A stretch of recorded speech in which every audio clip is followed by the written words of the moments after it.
This panel will focus on flexible work arrangements, which would include online, offline, part-time, and gig work. So I'd love to call on our panelists. This panel will be moderated by Pragya Khanna, Global Head of Sustainability and Vice President of Process Group and NASPERS Limited. And the panelists will be Mrs. Namrata Adani, Director of Adani Group, Professor Achutva Advaryu, Tata Endowment Professor of Economics, UC San Diego, and co-founder of the Good Business Lab, Nick Bloom, Professor of Economics here at Stanford, and Hannah Rickson, Director of Sustainability and Impact at Upwork. Please give a round for our panelists. Round for you.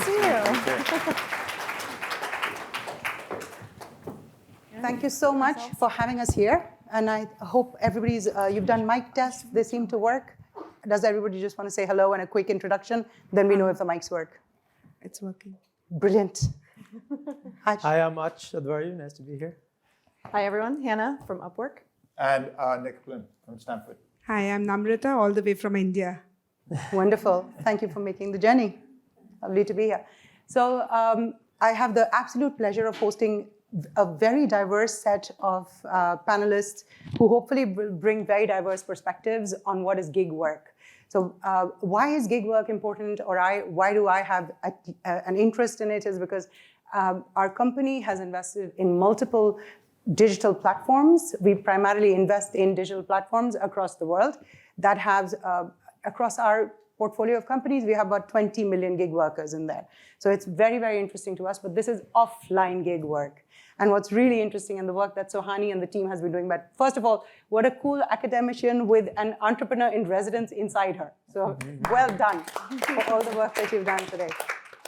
And there is clear nuances between, our perception of what gig work is, which is a lot of it is framed by the external dialogue around us and ride-hailing apps, where there was a lot of societal or regulatory talk about. And I'd love for you to start, Hannah, and tell us a little bit about online gig work and what the nuances between being a gig worker or entrepreneur. How do you view the worker?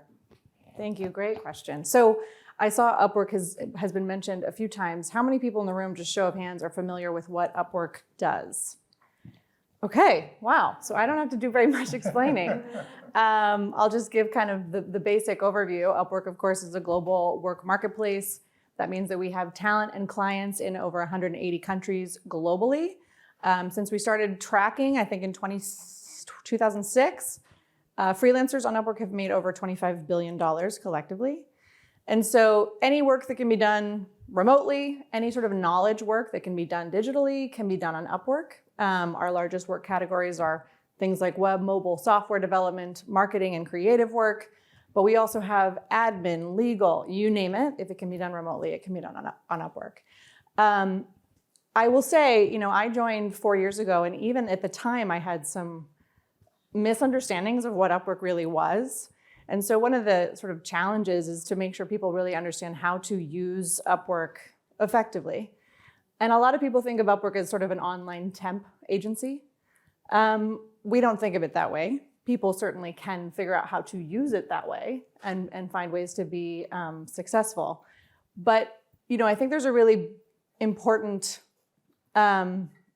difference between sort of thinking about it as a place to get a temporary gig, maybe entry level, just a short term, multifaceted, you'll be doing different tasks, no clear deliverable, you just want sort of your first work opportunity, and maybe that'll turn into a full-time job. There's a big difference between coming with that mindset and then coming with the mindset of, I am an entrepreneur with specific skills I can offer and a specific deliverable in mind that I can offer this client. And I think it matters both in terms of how clients use us effectively and also how talent uses us effectively. Absolutely, and I think what's really important to also highlight is the fact, especially with our portfolio, we're everywhere, both in the global south and the global north. There is the local economic context, societal norms, and general women participation in the labor force will impact. We were talking about this just before. Tell us a little bit about the work that you've done, and we were thinking about how can we leverage the enabling factors that enable women to join formal employment to also then make that transition to using the same factors to encourage more women to participate in the gig economy. Yeah, that's right. So, wonderful to be here, and thank you for the invitation to participate in this event. My work largely focuses actually on how to recruit better and design jobs better in the formal sector for women in low-income countries, and a lot of work in India to this regard. But the work I want to talk about today focuses kind of like on the in-between space between sort of like own account work or self-employment work in rural areas and kind of that formal sector. So the idea is that often this sort of own account and micro entrepreneurship businesses that have been very successfully fostered for some time now by movements like the microfinance revolution have actually to a certain extent succeeded in getting some more women to do this kind of work and take part in that opportunity. But often those are sort of like short term or very small income generating opportunities. So is there a way to integrate women better into supply chains, particularly global supply chains, that might actually generate sort of long-lasting and perhaps larger, income jumps and create those kind of more lucrative opportunities even for rural women? So this project that we are in the middle of right now, that I'll just take a moment to explain, focuses on the fashion supply chain and essentially having rural women participate by creating little crocheted squares that then go into larger products like handbags or sweaters and things like that that use some of that work. And so what we did was, very similarly to what Suhani mentioned in her study as well, we focused on this kind of distinction between working inside and outside the home, and looking at the idea that working within the home for many rural women, particularly women who are not in the labor force, might be an easy entry path into income generating opportunities, and also might create kind of lasting change compared to working outside the home. So we actually ran an experiment in rural Rajasthan in India, where we offered women the opportunity to take up this work either from their homes or from a village factory setup, essentially a little space in their villages, which was very, very close to their homes. It was, basically right outside their doors.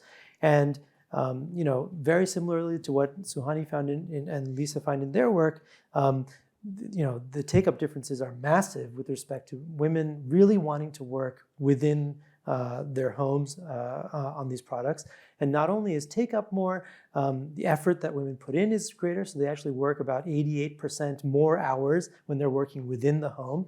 They make approximately 100% or double the product when they're working within their home.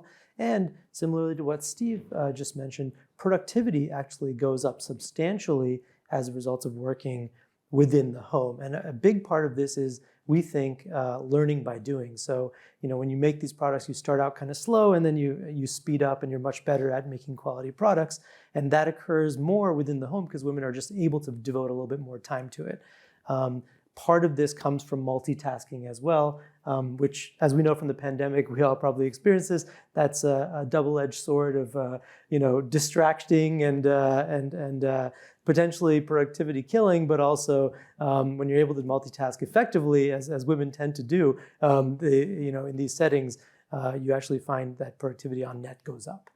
So this is kind of, one step toward understanding ways in which kind of global supply chains might be able to reach all the way into people's homes. And as Suhani mentioned, rather than tackling a deep-seated norm, and we can debate about how deep-seated these norms really are and all that, maybe one immediate solution is changing the way that the amenities and the features that jobs provide. And one of those being working from home, and the flexibility seems to be really, really valuable across all these different settings. And I think a very critical takeaway and extra layering on that is the fact that I think 90% of supply chains, global supply chains, end in the global south. Yes. So that opportunity is huge.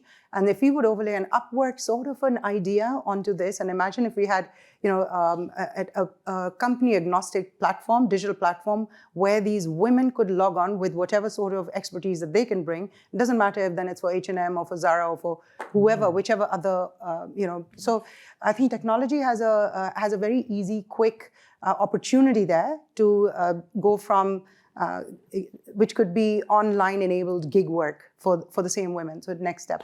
And of course, if we're talking working from home, we have to come to you, Nick. And you've done a lot of research, or your research has focused on, from at the time of at COVID, the remote work and the productivity. And was there a woman angle to it? Did you look at a gender perspective as well within the research? Yeah, you're right. I think if I'm going to speak, it's a safe bet. I'm going to talk about work from home. So yes, I mean, the theme we've come up, you saw Sahani we talked with Lisa from Atch's stuff, Steve Davis talked. We have there's multiple papers. What you see very consistently is work from home actually increases employment in general across both genders. So it's, you see men will take these jobs as well. Interestingly, one group that's very favorable on it, we haven't talked about, is folks with a disability. For them, getting to work is an enormous challenge, and also controlling your work. You can imagine if you have serious back issues, it's not just getting in, but if you're sat in a chair. But another group you see very strong evidence for is women. So in study after study, you see it just increases female employment. And I love the setting that Sahani and Atch picked up on it as well, that it's like, ideally you change the norm, but norms take a long time to change. And actually, it's funny, Atch and I were talking about Sahani and Lisa's long-run follow-up about, it's not just that they do these work-from-home jobs, but they're more likely to have in-office jobs in the longer run. So, it's like a stepping stone, and 5-10 years more, these women are working more generally. I think my thought for everyone here is, how do you change this? And I'll give you kind of two thoughts on this. I talked to an enormous number of firms, execs, journalists, etc. The biggest pitch I've had, there are two groups you need to persuade. One is firms, and honestly, for firms, it's to persuade them, which I think is correct, it's profitable.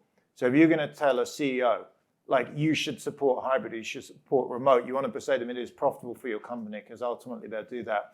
The data seems pretty supportive on it. You've seen 2 or 3 studies.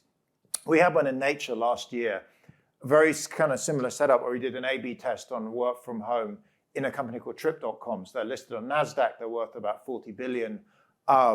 Their founding CEO, weirdly enough, this is very Stanford, was in my class 15 years ago. And so him and their current CEO, Jane Sons, they did this big A/B test, and they randomized whether, even on odd birthdays, whether you got to work from home 2 days a week.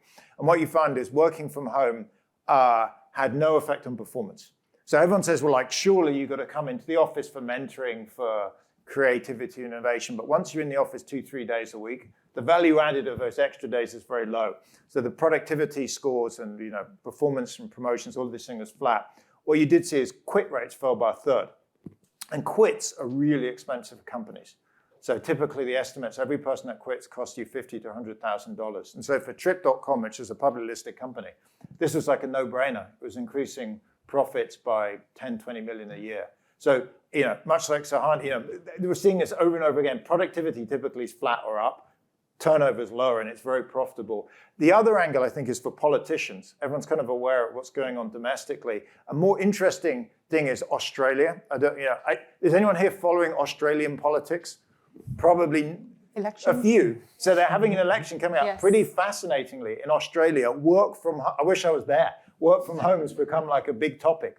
So Albanese, who's the current incumbent, is pro it, and Dutton, who is the kind of main challenger, has been against it and saying everyone should come back to the office full time. Turned out it's so unpopular that Dutton's kind of rapidly reversed policy and backed out and said, actually, we changed our mind. Albanese was slightly mischievous because he implied that Dutton was saying this was for everyone. In fact, they were talking about, government workers, but even so. So politicians, if, we all kind of express our opinions that we like work from home, we can also boost this. And directly, until we change norms, I think this is a huge driver of female, and in fact, disability and even men's labor force participation. Well, and also just a comment that actually Lisa and Suhani's work, I think, showed that you can actually, by doing these work from home opportunities, actually contribute towards changing norms. So you change how women, view their own abilities to work and how men in the household view their own abilities, women's ability to work and contribute to household responsibilities and all that. So it could also be part of that process. Yeah. Yeah, absolutely. And Hannah, very quick one, coming back to you with this. Nick just mentioned, there is this aspiration or a general understanding or a general expectation of that this short-term work from home, remote, digital-enabled work should lead you to a sustainable long-term job. But increasingly, there's a shift in, you have digital nomads, you have people who are just really intrinsically not long-term workers. There are some sectors where this has been, just the norm. I mean, TV and film production, you always get gig work. It's not, there's no expectation around it. So Hannah, give me a little bit about your view and perspective, what you've seen from the women who've been successful on your platform. Yeah, well, I mean, going back to your comments, Upwork obviously has been proselytizing remote work for a long time. In 2020, when COVID hit, it was like, you guys, see, we were right.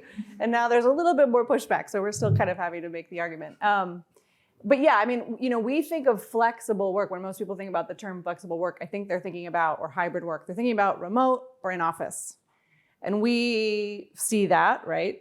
That's we use the term in that way as well, but we also think about employment versus freelancing, right? And so not everyone wants a long-term job with one employer.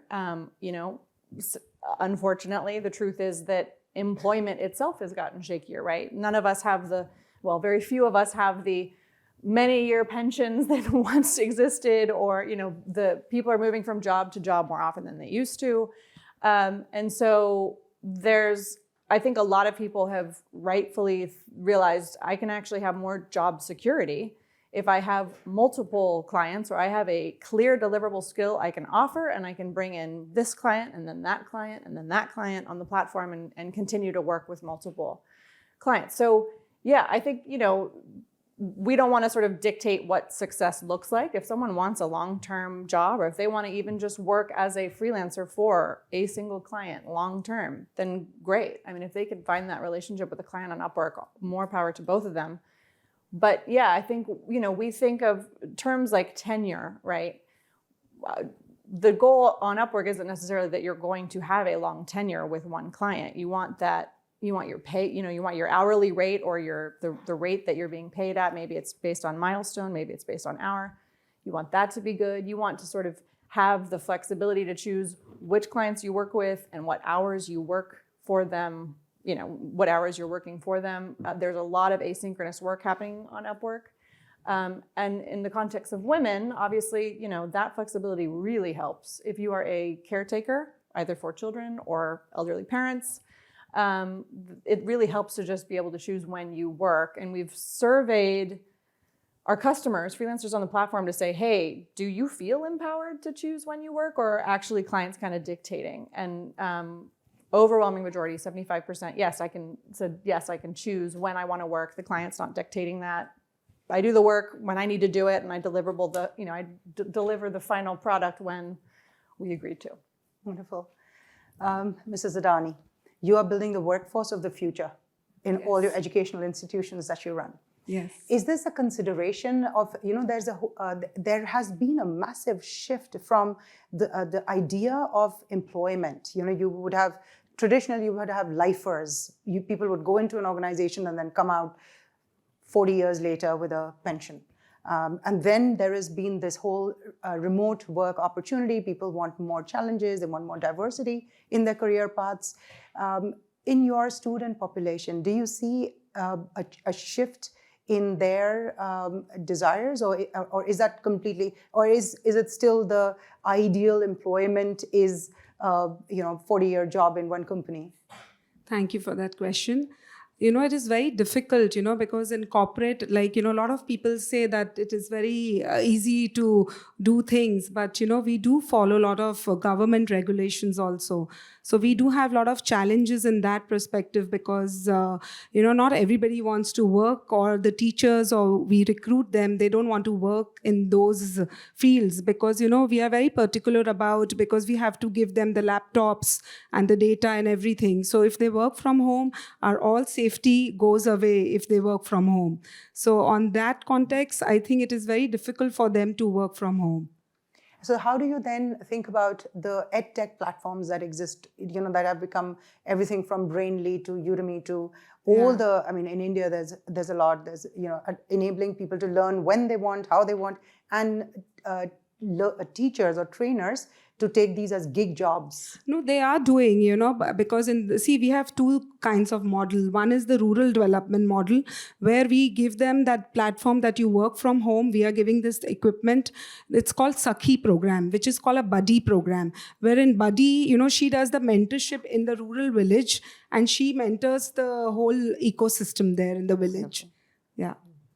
And what was the second model? So one is the Sakhi Sakhi, program? and one is the, it's an IB program, so it's a high-end school program. So where you don't have to tell them to work from home. You need the physical appearance and everything because, they work with the laptops and everything. So we don't want our data to going out. Right.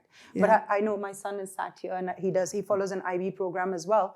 A lot of the young people are now using online tutors, ChatGPT. Yes. It's a huge challenge. That's why I've written that, because in that also, we need a certification program because, without that, we don't encourage that, you start using all those bot systems. Right. It is very challenging, I feel. And do you have a policy on it? What do you see as the future? Yeah, of course, every organization has a policy, but, we see as a future that, we have to live with this because if we don't give, but we have to have somewhere the balance around. Right. I'm just curious, Nick, you're a teacher here. What is the policy here at Stanford? Well, I was happy, Namarata, had to take the question first. I was actually intrigued as to what you were going to say. There is no one policy. I mean, exactly. I think most people have exactly your view, which is this is life. And so you should be allowed to use ChatGPT. One thing it's changed is you probably are moving away from just setting students writing short essays. And also there are certain things that it's pretty clear they're going to look up. Like, in fact, it's more in high school. My kids have said in high school for French translation, people are just using Google and ChatGPT. But I totally agree that, 5-10 years, this is the workforce. So it seems crazy to say let's ignore it. You're better off just letting them use it, accepting it's there. I don't know, after 10 years, that's what Bill Gates was there in India recently. And he said, the teacher's job and the doctor's jobs are going to be at the risk, So the more and more schools and institutions we are planning to open, we are really vouching the research, what after 10 years it's going to be. Yeah, doing the crystal ball, because also from healthcare, right? The technology and AI-based technology solutions are really revolutionizing how especially really remote based access to healthcare. That's some research that you've also done. What do you see as the role for women who, in the healthcare sector around the world, other than top management, it is women who make up the body of healthcare providers. Is there a platform-enabled remote work possibility you see in that crystal ball of yours? It's crystal ball gazing at this point, so I can't report any results. But I do see that there's certainly a lot of potential for women to come into that industry because there's traditionally more of an acceptance for women to play those roles all over the world, in India in particular. And I think that, as to the ChatGPT, rise in all occupations, I think, the best we can do, as organizational leaders, as teachers and sort of leaders in our community is basically understand its role and how it's changing things, but also, promote how best to use it to be more productive within our organizations, to be better students, et cetera. So I think that, the sort of one side of the response being we're afraid of AI, we want to shut it down, and then we just make people do what we've always done is sort of not going to work. And, I think, what we need is an approach that embraces that technology and, understands how we need to adapt to the technology and how we teach and how we lead organizations, et cetera. And there, I think women, also might have a very critical role to play if we structure policy and incentives correctly. Yeah, no, absolutely. I think, AI, it's the AI industrial revolution that we're seeing, we're witnessing, and either you're with it or we are not. And I do think that there is going to be the haves and have-nots of AI benefits. The divide, the digital divide, is just going to get much bigger. Some of the research we saw today was really focused on very, very rural, traditional sort of contexts, and they are certainly not going to be benefiting from this unless intentional policies and work get put in place. To situations such as yours, for example, where you were talking about the women who are engaged, gainfully employed in the global south. Tell me. I was telling, we have a very good policy in our system. It's called masking policy. So my HR, it is like a gender, they do not know which gender it is coming from. So we have 3 CFOs, women working in our airport businesses, 2 CFO working as HR businesses. So it is a very good, we have just started 1 year back, and it works very well as an AI tool where, as we are talking about gender equality and pay parity, so that is also quite equal. Yeah, so I'd love to hear your views on, maybe Hannah, yourself as a follow-up, on the use of AI in the end-to-end life cycle of either an employee or livelihood opportunity, which is from recruitment to termination and lowering cost of acquisition. Do you have an experience as well on?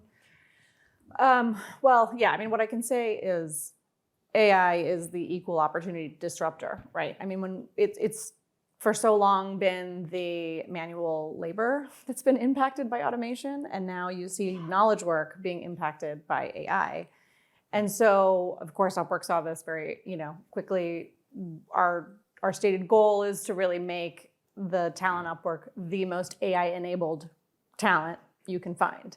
And we have been banging that drum for the last, year and a half of, if you want to work on Upwork, our recommendation is to get acquainted with XYZ tools. Use them in your work. It will make your work faster, but it'll also make you so much more marketable on the site. As probably is not surprising to anyone, the AI job category, so that can be anything from prompt engineering to actually building these tools themselves and doing the data analytics. That's our fastest growing work category. Things like writing and translation, that's going to change. It's just the job categories that are more in demand, and also how talent are doing those jobs is rapidly changing. So it's one of those things where I think we're all sort of waiting to see exactly where it goes, but we're trying not to be, too responsive and more sort of proactive. Yeah. I think organizations that wait to respond are going to be the ones that get left behind. You have to keep trying and testing and moving ahead on that. Nick, another one for you on, in your work, did you see did you see there was a gender, I don't know if you researched this aspect specifically on, was the balance between doing household work and being able to be productively doing your job remotely, was there a difference between the men and women? I'll give you an anecdote, then mention the average data. So I heard anecdotally going in both directions from women.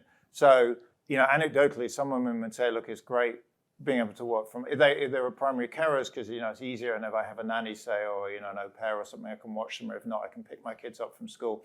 There are other people that said it's terrible because I can't escape, and I want a bit of time. And I would say those anecdotes, they were in the kind of dozens on both sides, they netted out. I'd tell you the 2 data points we see, which is in the stuff with Steve and Jose and Shelby and others, if you look at preferences, what you see is the big driver is actually having kids. So if you look at men and women, if they have children under the age of 12, their preference to work from home goes up a lot. It increases, this is slightly more for women. But if I was to ask you one data point to know whether you like work from home, is do you have children under the age of 12? And it's kind of actually relatively gender neutral. The other thing that's interesting is in the American time use survey, you can look at what happens to time use of folks that work from home.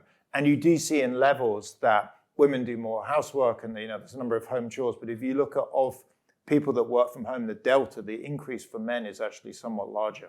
So, they're still behind, but proportionately, that gap is closer. So the ATUS knows, you see particularly college-educated men. So in the US, this is college-educated men spend a lot more time with kids if they're working from home. So I don't have data in other countries, but the thing that I saw is kids, and the biggest group is honestly come back to a disability. So I think work from home is positive for everyone. I keep trying to push this.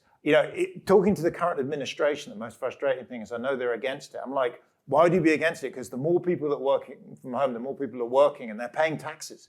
As you know, if we've got a massive deficit, and if you want people to pay taxes, and if you want to control inflation, you want more people working to push down, prices. So it's totally a win-win. I don't really understand why anyone would be against it. If you commute to work, the person in front of you works from home, they're not driving, you can go a little bit faster. There's very few downsides to this, but there's people that just get angry and somehow, are against. But tell me, how do you do the measurable goals? Because I feel like corporate like us, it's very challenging for them to give them the insurance, the taxes, the other benefits, because that employer wants everything. So how do we measure that?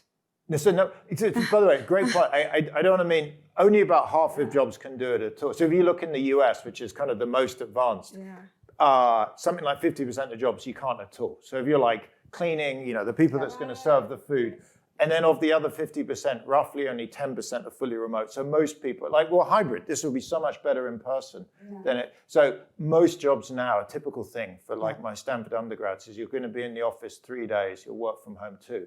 There's about 10%, which are kind of elite coders, call centers, data entry, crochet makers. I'm not sure we have a category for them. They can be fully remote. But the point that you raise is really, really interesting because from our businesses, we have, for example, everything. We have a stake here in DoorDash. We have a very big stake in Swiggy in India. We Delivery Hero, which is 34 brands globally. One of the most worker welfare and benefits. Labor policy. How do you structure that? So currently, at least in India, you see, and we've been mapping regulation globally on this, on gig work or on-demand platform-enabled work.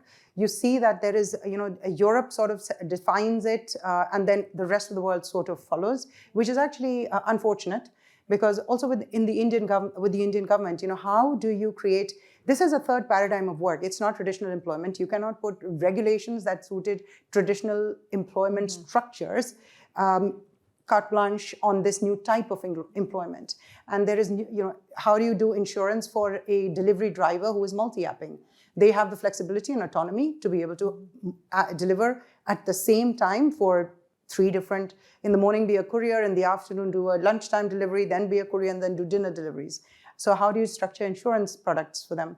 Or the benefits and also pensions. So I know Southeast Asia, there's... because pensions is very important in India because, the woman who's doing a work at home, and if she doesn't get any benefit or she doesn't understand.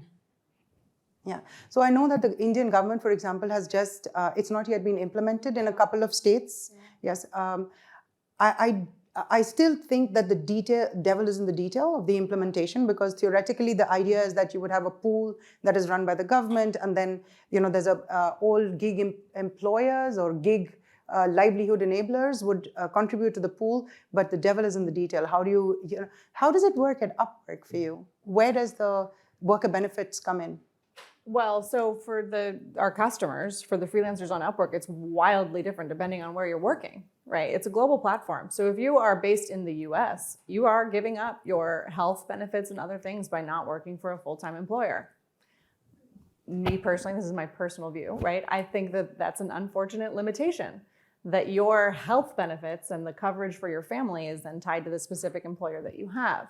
Now, if you are based in Spain and you're working at Upwork, you have a different scenario because you tap into the local social safety net regardless. So it's a challenge. It's just a challenge, especially for a global platform where everyone's working on slightly different terms and with different, legal requirements. I will say too, for the clients, they're shifting, but the varied legal requirements for what constitutes an employment job and what constitutes a freelance job differs. It differs across states. If you're in California or New Jersey, you need to be very clear with the types of work that you are giving this worker, right? If there's any training involved, if there's certain things that automatically make it so that it really needs to be an employment role. It should not be a contractor role. And so a lot of Upwork services are for clients that are trying to correctly classify the people that they hire, because there's a lot of legal ramifications if you get it wrong. So it is it's tricky. It would be much easier, certainly, if there was more consistency across borders. It's one of the things, in addition to, I think, benefiting women, one of the other groups, including disabled people living with disabilities, is immigrants and refugees, right? Upwork should be a great platform for you if you need to cross borders and you have skills that you can take with you, keep working. And it's been sort of a humbling experience for me trying to launch a few programs to help refugees and asylum seekers who are looking to find work. Well, you can do the work on Upwork, but you have the legal right to work in the location where you are and a legal right to open a bank account. Like, those things are still limitations that we can't control, but that certainly limit people's ability to use us effectively. Of course.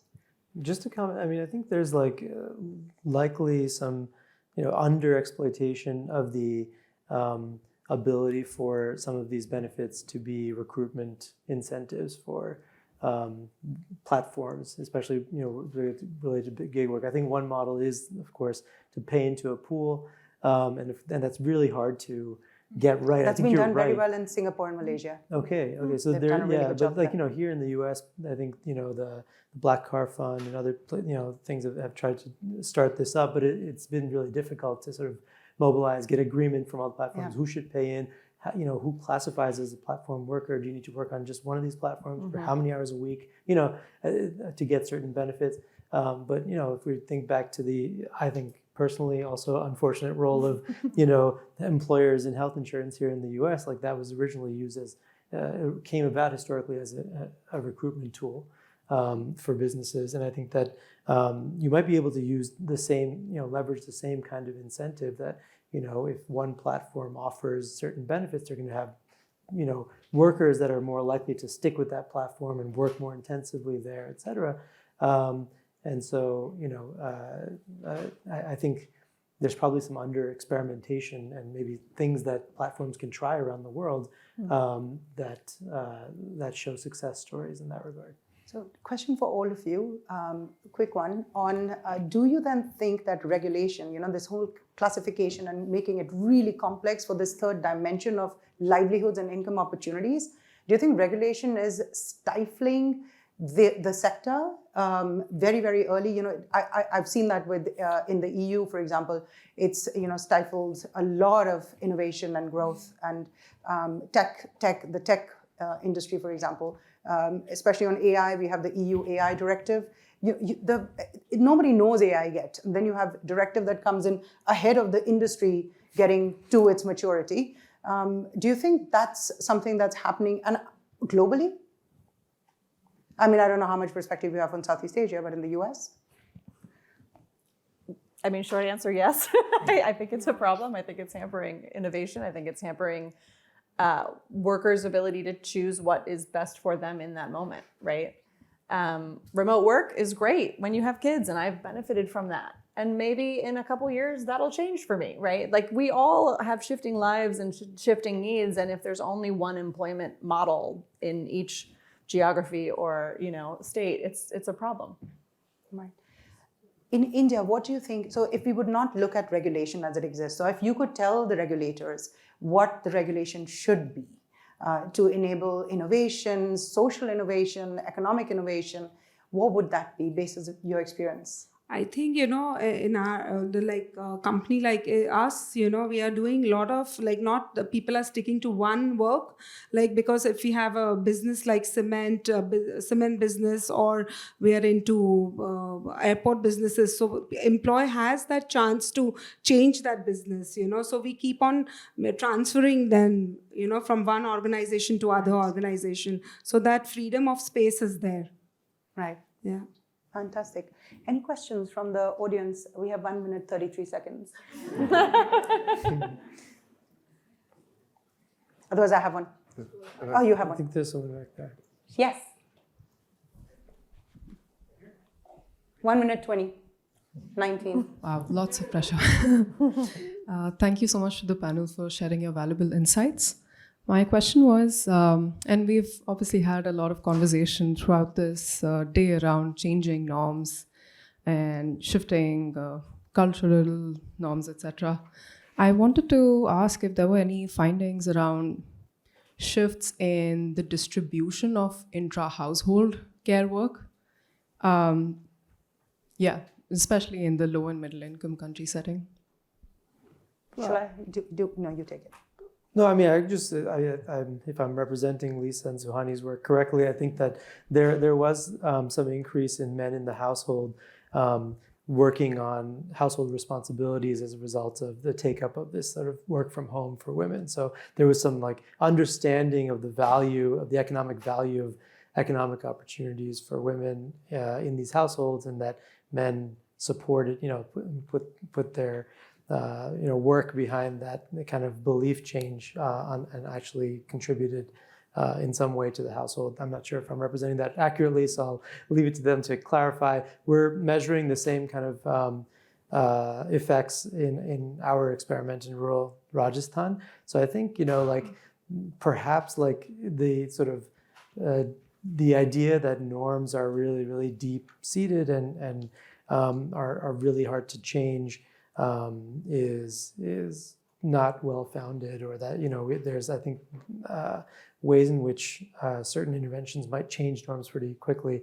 I think Rohini's work also has found similar things on giving women, access to their own accounts for their work with NREGA. So I think, there are changes going on. It remains highly unequal as far as I know in terms of the division of labor in many countries within the household, but I think you shift closer to equality. So in my education sector, I see a huge change between the parents' communication, because I see a lot of men's coming to the parents-teacher meeting, and they have been very active part of the whole system. And women are giving more and more, especially it's happening in second generation. So the first generation is still getting there, but second generation, I feel, is really being very active in taking the role. Wonderful. And that's insights from the ground.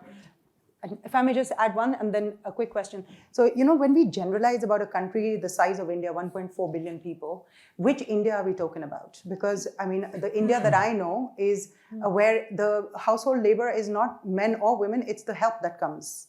So, I think that it's important to qualify which strata we're talking about in the middle income country and not make generalizations across the entire 1.4 billion people. Yeah, hi, I'm Dhaval Shah. I'm a Stanford alumni. Thank you very much for this wonderful panel. I had a question to follow up on, at the risk of getting stares from my fellow men. I have a follow-up to your thought about multitasking, women being better than men in multitasking. So especially when it's working from home, when men are working from home versus women, what are some of the observations? Because probably when they're at work, maybe there's no need to multitask too much. But at home, how are the data? I'll just kick this off. So as a woman, I am terrible at multitasking. Maybe that has made me a better professional, and I can deliver better results and have been able to go up the corporate ladder. So I don't know if there's any research out there that actually, ratifies the fact that men or women. Does anybody know of any research on men and women being multitaskers, or is it just a perception? It's always women. I'm not quite sure. I certainly can't multitask. Ask me to write. I don't know if your research speaks to that. I know, like in our study, this was with all women, so I can't speak to the comparison, but a sizable portion of the hours that women are able to spend at home working comes from multitasking. So which they're less able to do in these kind of in the village setting outside the home. We actually made it like pretty flexible. They can still bring their kids, they can bring other tasks with them, but just inherently being in the physical setting of your space in your home makes it easier to multitask. So we do find that I think between a quarter to a third of the increase in hours that they're actually spending on this economic opportunity is done while multitasking. But you haven't run a same control group with men? No. Okay. Yeah. Fair. Sorry. Nick, you were going to say something. I'm very happy that Pragya and Amrata, you're taking all the hard questions. No, in the stuff that I've seen, you don't see any difference in the productivity effect of men versus women of work from home.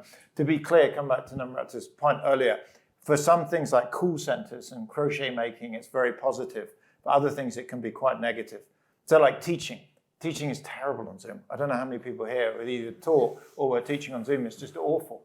Like, I remember in the beginning of the lockdown, I had this experience. I had a class of like 50 people. I had to flip them onto Zoom. And there's one kid that didn't realize that he turned off all the lights in the room. So the only light on his face was from his laptop.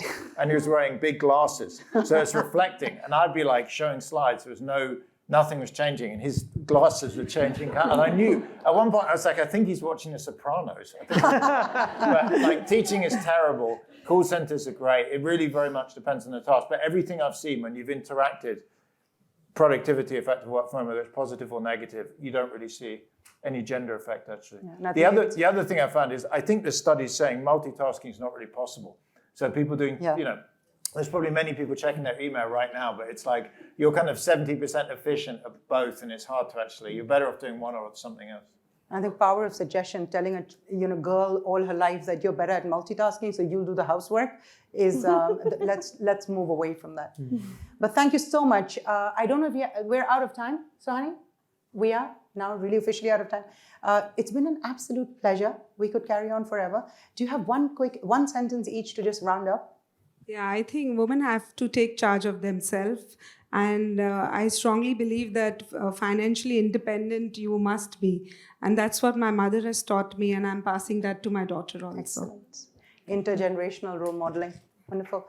A quick one, Naj? Oh, wow. Working from home works, but we need to think more about benefits and amenities for women.